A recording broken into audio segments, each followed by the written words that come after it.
വട്ടപൂജ്യത്തിന്റെ പുതിയ എപ്പിസോഡിലേക്ക് ഏവർക്കും സ്വാഗതം. കേരളക്കര ഒരു രാഷ്ട്രീയ നേതാവിനെ നല്ലവണ്ണം മിസ് ചെയ്യുന്നുണ്ട്. ഒരു രാഷ്ട്രീയ നേതാവില്ലാത്തത് കൊണ്ട് ശബരിമല വിഷയത്തിൽ ചില ഇടപെടലുകളും നടക്കുന്നുണ്ട് എന്നതാണ് ചിലരുടെ വിശ്വാസം. സർക്കാർ ശബരിമല വിഷയത്തിൽ കോടതി വിധി നടപ്പിലാക്കാൻ വേണ്ടി മുന്നോട്ട് പോകുന്ന സാഹചര്യത്തിൽ രാഹുൽ ഈശ്വർ അടക്കം കേരളത്തിലെ ഓരോ ട്രോളർമാരും മിസ് ചെയ്യുന്ന ഒരു വ്യക്തിയുണ്ട്. കേരളക്കരയുടെ സ്വന്തം കുമ്മനം രാജശേഖരൻ. കുമ്മോം കുമ്മോം കുമ്മാട്ടിത്തല കുമ്മോം കുമ്മോം കുമ്മാട്ടിത്തല കുമ്മോം കുമ്മോം കുമ്മാട്ടിത്തല കുമ്മോം കുമ്മോം കുമ്മാട്ടിത്തല. ഒരു സുപ്രഭാത നിമിഷത്തിൽ കുമ്മനം രാജശേഖരനെ മിസോറാം എന്ന നാട്ടിലേക്ക് നാടുകടത്തപ്പെടുന്നു. അതായത് ഇവിടുത്തെ പ്രവർത്തനങ്ങളൊക്കെ മതി, ഇനി അങ്ങ് മിസോറാമിലെത്തിയാൽ കുറച്ചു കാലം സുഖമായി വിശ്രമ ജീവിതം നയിക്കാമെന്ന് പറഞ്ഞ് കേന്ദ്രവും കുറച്ചാളുകളും കൂടി പാവം നമ്മുടെ കുമ്മനംജിയെ മിസോറാമിലേക്ക് അങ്ങ് കടത്തിവിടുന്നു. സംഭവമൊക്കെ ഏകദേശം തീർപ്പായി. പാവം നമ്മുടെ കുമ്മനം രാജശേഖരനെ അങ്ങ് മിസോറാമിലേക്ക് എത്തിക്കുന്നു. ഒരു കാര്യം ഉറപ്പു പറയാം, മിസോറാമിലെ ട്രോളർമാർ ഇതൊരു ആഘോഷമായി കണ്ടു കാണും. CPM is doing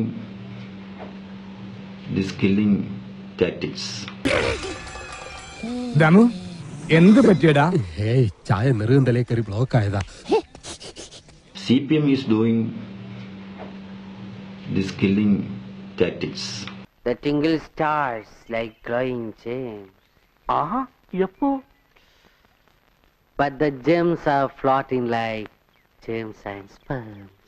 എന്നിരുന്നാലും കേരളക്കരയ്ക്ക് ഇത് സഹിക്കാവുന്നതിനും അപ്പുറമായിരുന്നു. ശബരിമല വിഷയത്തിൽ കുമ്മനം രാജശേഖരൻ ഉണ്ടായിരുന്നെങ്കിലോ നമ്മൾ ഒരുപാട് കാര്യങ്ങൾ കേട്ടേനെ. കുമ്മനത്തിൻ്റെ കുറച്ചു പ്രസംഗങ്ങളുണ്ട്. സത്യം പറഞ്ഞാൽ മധു മരണപ്പെട്ടെന്ന് കുമ്മനം രാജശേഖരന്റെ ഒരു തെരുവ് നാടകം തന്നെ ഉണ്ടായിരുന്നു. കയ്യിലൊരു ചുവന്ന വള്ളിയും കെട്ടി മരത്തിനടിയിൽ മധുവിനെ പോലെ നിൽക്കാൻ ശ്രമിച്ച കുമ്മോജിയെ ട്രോളിയ ട്രോളർമാർ ചിലപ്പോൾ ഇന്ന് ആ കുമ്മനത്തിനെ ഒന്ന് ഓർത്തെടുക്കാനെങ്കിലും ശ്രമിക്കുന്നുണ്ടാകാം.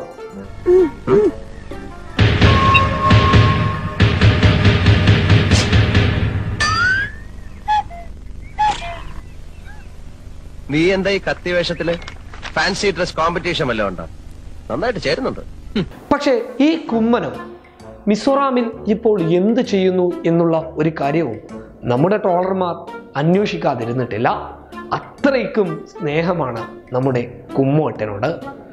ചില മെട്രോ ട്രെയിനുകളിലെ യാത്രകൾ കാണുമ്പോൾ ഓരോ മലയാളിയും കുമ്മേട്ടനെ അന്വേഷിക്കാറുണ്ട്.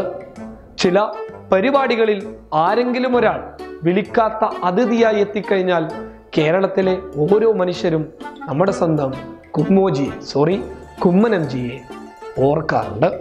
അത്രയ്ക്കും കേരളക്കാർ സ്നേഹിച്ച, നെഞ്ചിലേറ്റിയ ഒരു രാഷ്ട്രീയ നേതാവ് ഇല്ല എന്നതല്ലേ സത്യം.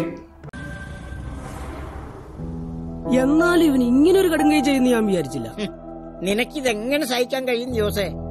അതായത് നമ്മുടെ രാഹുൽ ഈശ്വർ പറഞ്ഞതുപോലെ സത്യം പറഞ്ഞാൽ കേരളക്കരയ്ക്ക് ഇന്ന് കുമ്മനം രാജശേഖരന്റെ ആവശ്യമുണ്ട്.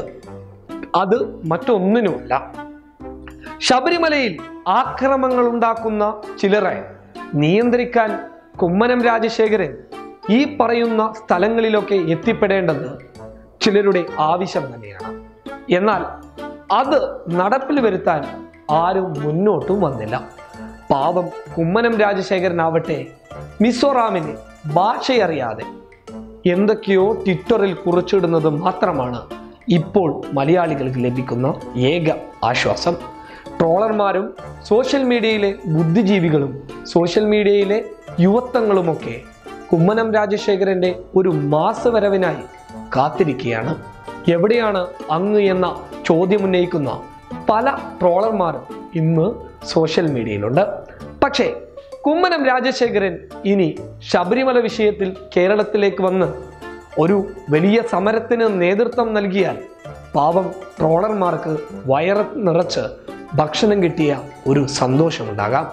എന്തായാലും കുമ്മനത്തെ മിസ് ചെയ്യുന്നു എന്ന കാര്യത്തിൽ യാതൊരു സംശയവുമില്ല.